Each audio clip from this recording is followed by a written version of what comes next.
নমস্কার বন্ধুরা, আজ আপনাদেরকে জানাবো কিভাবে সহজেই মুর্শিদাবাদ যাবেন। কিভাবে মুর্শিদাবাদ বর্ধমান থেকে কাটোয়া হয়ে কিভাবে আপনারা মুর্শিদাবাদ মাত্র 8 থেকে 9 ঘন্টায় পৌঁছে যাবেন, এই ভিডিও নিয়ে আমরা আজকে জানাবো। এবং কোন হোটেলে থাকবেন, মুর্শিদাবাদ গেলে কোন হোটেলে থাকবেন এবং বর্ধমানে কোন হোটেলে খাবার খাবেন, সমস্ত কিছু এই ভিডিওতে রয়েছে। ফলে পুরুলিয়া টু মুর্শিদাবাদ কিভাবে কম রুট সহজে যাবেন সেটাই আপনাদেরকে এই ভিডিওতে দেখানো হবে।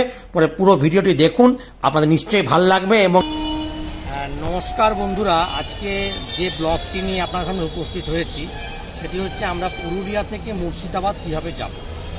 ফলে আজকে এই ব্লগটিতে কিভাবে যাব এবং আমরা কোন হোটেলে থাকছি, পুরো মুর্শিদাবাদে গেলে কোথাও কোন হোটেলে ভালো থাকবেন সেই হোটেলটা আমি আপনাদেরকে জানিয়ে দেবো। প্রথমে যাওয়ার ব্যাপারটা বলে দিই। প্রথমে পুরুলিয়া থেকে 6টা 10-এ বর্ধমান লোকাল, যেটা বর্ধমানে 11টার সময় পৌঁছাবেন। তারপর বর্ধমান থেকে আপনাকে কাটোয়া লোকাল ধরতে হবে। কাটোয়া লোকাল দিনের বিভিন্ন সময় রয়েছে, ভোর 5টায় রয়েছে, 8টায় রয়েছে, 11টায় রয়েছে, 2টোয় রয়েছে, 5টায় রয়েছে। এরপর আপনি বর্ধমান থেকে কাটোয়া পৌঁছলেন। বর্ধমান থেকে আপনাকে কাটোয়া যেতে হবে। বর্ধমান থেকে কাটোয়ার সবসময় ট্রেন রয়েছে।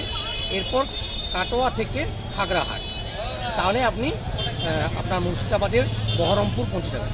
এরপর বর্ধমান থেকে কাটোয়া যেতে আপনার সময় লাগবে 1.5 ঘন্টা, আর কাটোয়া থেকে খাগড়াহাট যেতে সময় লাগবে 1 ঘন্টা।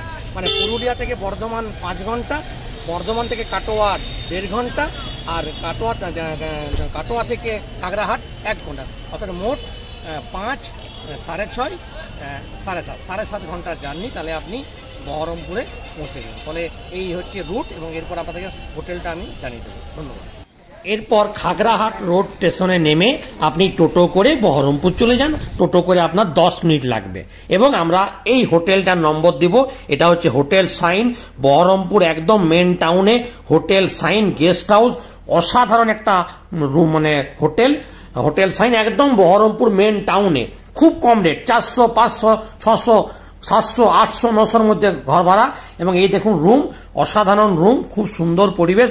এই রুমটা আমি একাই ছিলাম, আমার কাছ থেকে নিয়েছিল 450 টাকা মাত্র। এই রুমটা যদি আপনি একাই যান 450 টাকা নেবে। এটাতে আপনি যদি দুজন থাকেন তাহলে 600 টাকা নেবে, কিন্তু আমি একাই ছিলাম বলে 450 টাকা নিয়েছিল।